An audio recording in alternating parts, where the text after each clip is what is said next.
여러분 안녕하세요. 부동산 투자의 미래 부투비 진행의 정민입니다. 부동산 중개업자들을 대상으로 한 설문조사 결과 10개월 만에 집값이 상승할 것이라는 전망이 나왔습니다. KB국민은행 주택 매매 가격 전망 지수가 111.2포인트를 기록하면서 기준선인 100선을 넘어섰는데요. 장기간 하락했던 서울의 집값이 상승하면서 아무래도 중개업자들의 전망 또한 집값 상승에 힘이 실리고 있는 것 같습니다. 부동산의 미래가 궁금하시다면 저희 부투비와 함께 하시면 큰 도움이 되실 것 같습니다.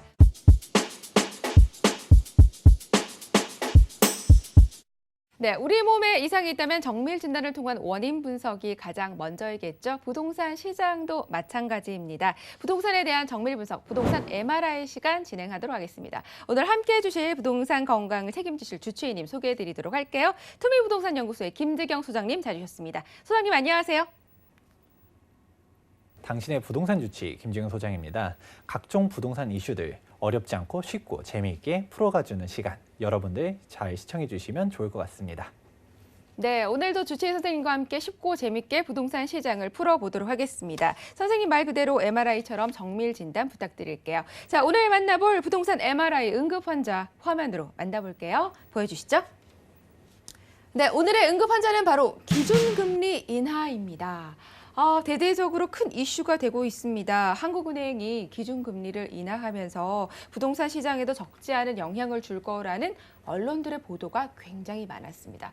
그러다 보니 저희 투자자 입장에서 일반인들도 좀 들썩들썩하지 않나라는 생각이 들고요. 저 또한 그렇게 생각을 하는 편인데 기준금리 인하, 최근에는 가장 큰 이슈가 아닐까요? 그렇죠. 아무래도 언론이라든지 뉴스, 신문 등을 보게 되면 기준금리 같은 경우는 실제로 올릴 때 이제 사람들이 많이 얘기가 나오는 것뿐만 아니라 올릴 거라고 말만 꺼내도 막 뉴스가 크게 돼요. 그런데 도대체 금리가 어떻길래 이렇게 많은 사람들이 금리 이러는지 오늘 한번 제대로 살펴보도록 하겠습니다. 네, 오늘 기준금리에 대해서 제대로 한번 파헤쳐 보겠습니다. 자, 7월 18일이었죠. 한국은행이 기준금리를 0.25% 낮췄습니다.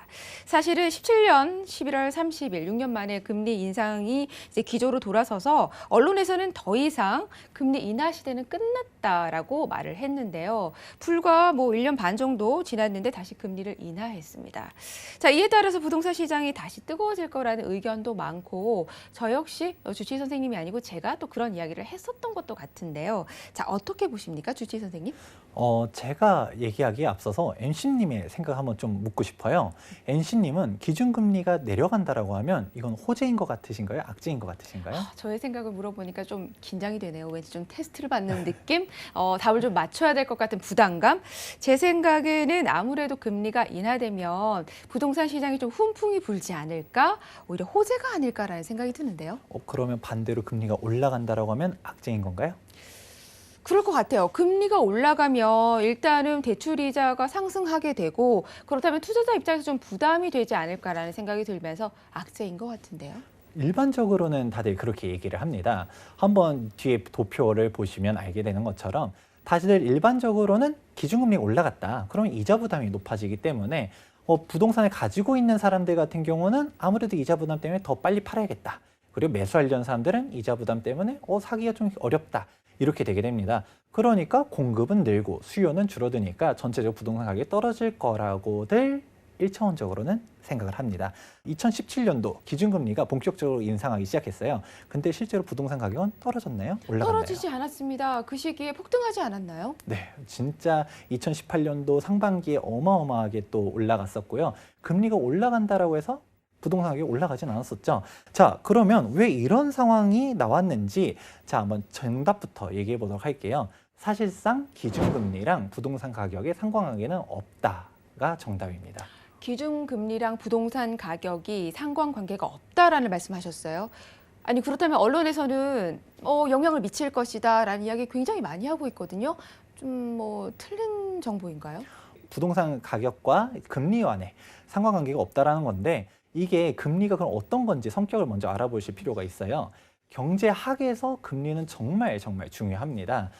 대표적으로 얘기를 해보자면 시카고 학파의 밀턴 프리드먼 같은 경우는 통화주의자로서 금리가 모든 경제 상황을 결정한다라고도 얘기할 정도 금리에 대해서 엄청나게 중요하게 얘기하고요. 반대로 케인즈 학파라든지 다른 학파들에 따라서 금리에 대한 절대적인 비중이 높고 낮을 수는 있지만 금리가 경제의 핵심 축임에는 아무도 부정을 안 합니다. 그런데 이렇게 중요한 금리를 뭐 부동산 가격을 잡기 위해서 올리고 낮추고 아무렇게나 결정할까요?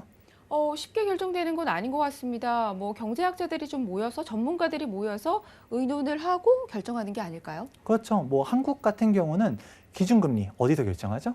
한국은행이죠. 맞습니다. 한국은행에서 정말 전문가들이 거시경제 지표들을 모아서 금리를 결정할 텐데 부동산 가격 잡겠다고 이렇게 올리지는 않는다는 것이죠. 자, 그러면 실질적으로 기준금리가 어떻게 움직이는지 참고하면 좋을 것 같은데요. 여기에서 참고하면 좋은 표가 하나 있습니다. 바로 테일러 준칙이라고 있는데요. 테일러 준칙 같은 경우는 뭐 기계적으로 이렇게 딱 금리가 딱딱딱 결정된다 이렇게 얘기하진 않겠지만 이에 대부분의 국가들이 이에 준해가지고 움직이는 표를 알 수 있습니다. 근데 그럼 테일러 준칙은 뭐냐? 간단하게 보면 명목 금리를 결정함에 있어서 인플레이션 갭과 GDP 갭에 따라서 결정된다라고 할 수 있습니다. 보통 인플레이션이 높으면 안 좋다라고들 얘기하지만 반대로 디플레이션 상황이 오면 경제는 더 치명적으로 안 좋습니다. 적절한 수준의 인플레이션은 되게 중요한데요. 역시 경제도 똑같습니다. 경제가 침체되면 안 좋겠지만 경제가 오히려 과열돼 있다라고 하면 정말 또 이것도 문제가 될 수 있다는 상황이기 때문에 이거를 적절하게 반영을 하기 위해서 조절해 주는 게 바로 금리다라고 할 수 있습니다.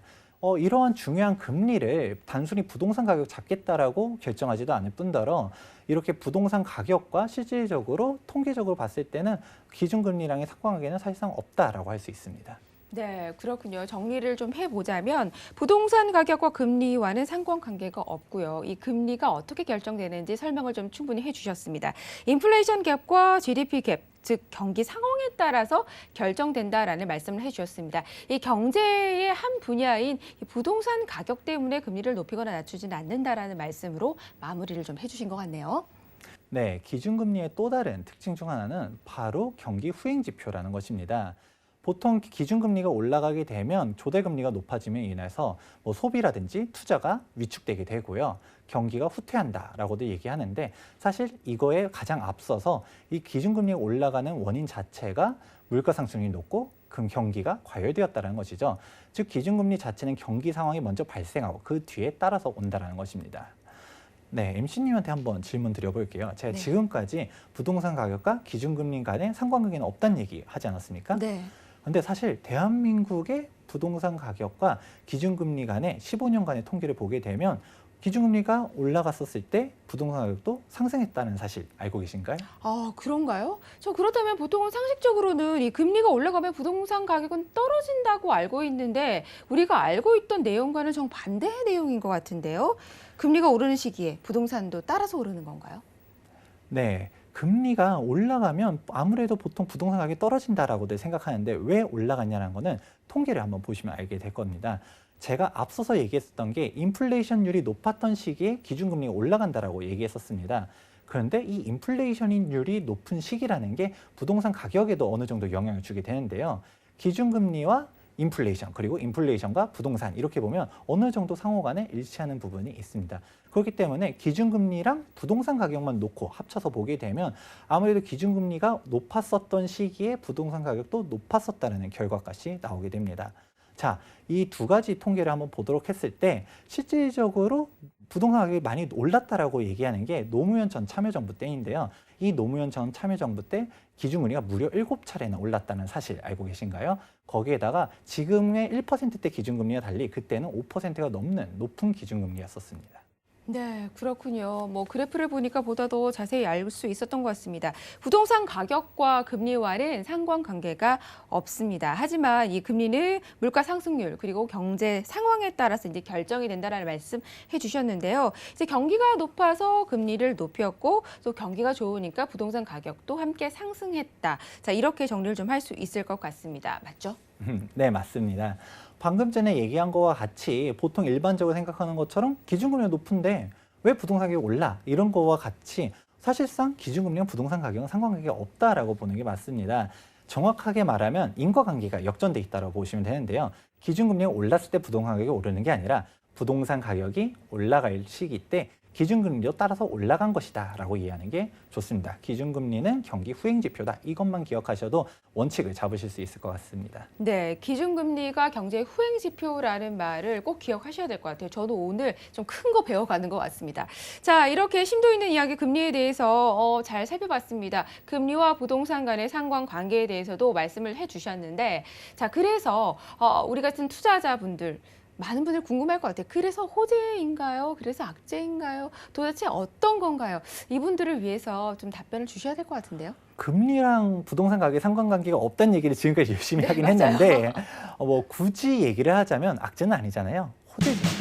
그러면 왜 호재인가를 얘기하면 제가 가장 처음에 MC님한테 질문 드렸었던 거 기준금리가 낮아졌을 때 이걸 호재라고 받아들이신다고 했나요? 네, 맞아요. 저는 호재라고 답변을 했고 또 많은 분들도 그렇게 알고 있지 않나요? 맞습니다. 대부분 많은 사람들이 기준금리가 올라가면 악재, 떨어지면 호재라고 인식하고 있습니다. 그렇기 때문에 지금 기준금리가 낮아진 이 현 상황, 아무래도 부동산 투자를 생각하시는 분들한테는 호재로서 받아들이게 된다는 것이고요. 그러면 부동산 투자에 보다 긍정적으로 생각하는 사람들이 많다 보니까 심리지표상으로는 아주 긍정적이다라고 얘기할 수 있습니다. 네, 조치희 선생님의 마지막 말씀을 들으니 또 더욱더 이해가 잘 되는 것 같습니다. 정리를 해보자면 금리와 부동산 가격과는 직접적인 연관관계는 없지만 금리에 따라 투자 심리가 좀 달라질 수 있기 때문에 이런 부분에 있어서 호재 소식이 또 될 수 있다라는 말씀을 해주신 것 같습니다. 자, 오늘 조치희 선생님께서 금리에 대해서 정말 MRI 같은 꼼꼼한 진단을 잘 해주셨습니다. 감사의 말씀을 전하고요. 여러분들도 금리에 대해서 많은 도움이 되셨으면 좋겠습니다.